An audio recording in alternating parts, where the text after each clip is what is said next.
Happy ko na lang talaga si Devin Booker. Napakalaki ng lamang. Napadasal pa ang fan na to mga idol. Sa nangyari, hindi kinaya ni Kevin Durant at kahit ang team owner ng Phoenix maiiyak. Dalawang big man ng Minnesota Timberwolves sa simula mga idol ng Game 3 sa pagitan ng Wolves at Phoenix Suns. Napabuhat back-to-back 3-pointers mula kay Karl Anthony Towns at Rudy Gobert. Dinumina ang ilalim. Nakapag-steal ang French big man kay KD. Siya na rin ang nagbaba ng bola na parang point guard mga idol. May panguso pa si Rudy Gobert. Pero parang travel yata yon. After niyan, napa-take over si Anthony Edwards. 8 straight points for Ant-Man. Pero nakarecover naman sa opensa ang Phoenix Suns at naitabla pa nila sa 22 ang talaan dahil kay Eric Gordon na nagtala na din ng 10 points anyari sa Big 3 ng Phoenix. Etong role player pa nila ang nagbubuhat. Kevin Durant, mala Dirk Nowitzki, one leg fade away. Total of 9 points si KD sa opening frame. Lamang nga lang ang Minnesota Timberwolves 34-32 end of first quarter.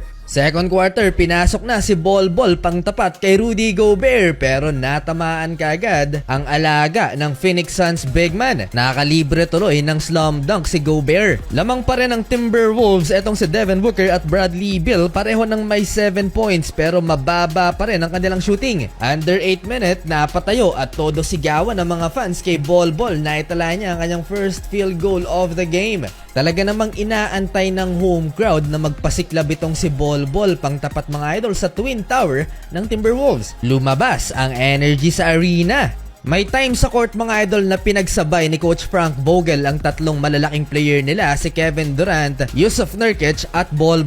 Pero hindi rin nagtagal dahil backup center lamang itong anak ng dating NBA player. Papatapos ang first half, kumana pa si Anthony Edwards. Leading scorer siya ng Timberwolves with 16 first quarter points. At binuli pa niya si Bradley Beal. Bagsak kay Ant-Man.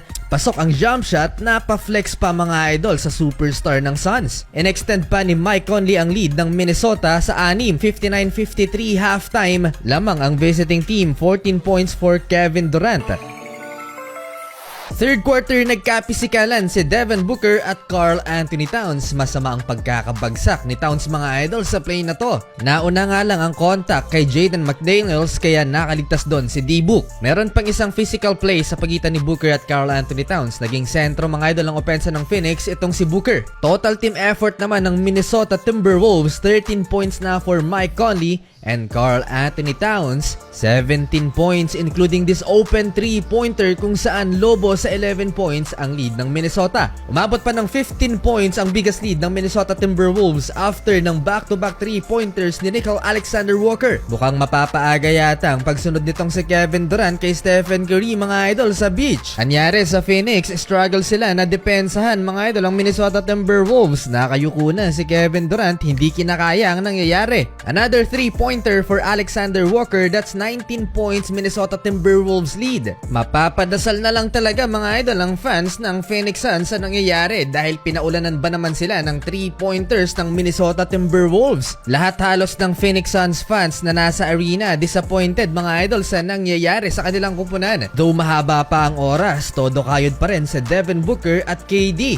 Lana, tinamad na si Kevin Durant. Tingnan nyo naman ang space na binigay nila kay Alexander Walker. Pang-apat na 3-pointers na to ng Wolves guard. Baka sa mukha ni James Jones ang lungkot mga idol ang general manager ng Phoenix Suns. Pinagbubu na rin ng crowd ng kanilang sariling kupunan. Hindi rin nakaligtas sa camera ang team owner ng Phoenix na halos maiyak na siya sa nangyayari mga idol. Napakalaking pera ang ininvest niya para dito sa Big 3 ng Phoenix pero ganito lang ang nangyari sa kanyang kupunan. Natapos ang third quarter, lamang ng 22 points ang Minnesota Timberwolves, 95-73. Sa kasaysayan ng NBA mga idol, wala pang kupunan na nagawang makomeback ang 3-0 series deficit. Parang pareho ng kalagayan ngayon si Kevin Durant at LeBron James. Ang fan na to, alam na niyang kapalaran ng Phoenix Suns pag talo dito ang kanyang kupunan. 9-minute mark, napi ko na si Devin Booker, pinag-aasar lang ni Jaden McDaniels. Dala ng frustration na Devin Booker kaya siguro pumatol na.